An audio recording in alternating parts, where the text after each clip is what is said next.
Il semble sûr de sa victoire. Grand favori, Enrique Peña Nieto est le candidat à la présidentielle pour le PRI, le parti qui a dominé le Mexique pendant 70 ans avant d'être battu en 2000.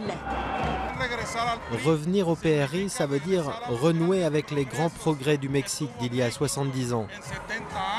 La majorité des 90 millions de Mexicains n'en peuvent plus de la guerre contre les cartels de la drogue, une confrontation qui a fait 60 000 morts en 6 ans, sans résultat tangible.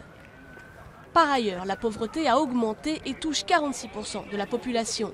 Le président sortant, Felipe Calderón, est très impopulaire. Et Josefina Vázquez Mota, la candidate de son parti, le PAN, est troisième dans les sondages. Le retour du PRI ne se fera toutefois pas sans polémique au Mexique.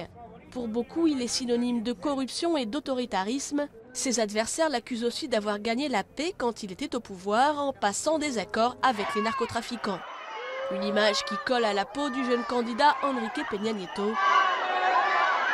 Dehors, dehors! Ici, lors d'une visite dans une université privée de Mexico, le 1er mai dernier. Depuis cet incident, un mouvement étudiant s'est étendu dans tout le pays contre le candidat du PRI, mais aussi contre les principales chaînes de télévision accusées d'être de son côté. Les médias veulent nous imposer un candidat présidentiel dont on ne veut évidemment pas.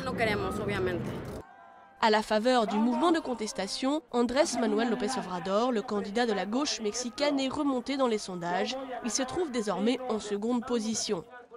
Mais le mouvement étudiant est-il assez fort pour changer le cours de la présidentielle ? Il est impossible de dire si ce mouvement freinera l'avancée d'Enrique Peña Nieto ou le triomphe d'Enrique Peña Nieto.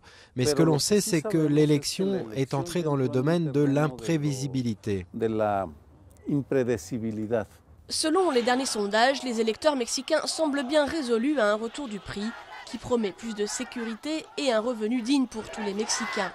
Outre le président, il devrait également donner à ce parti la majorité des deux chambres.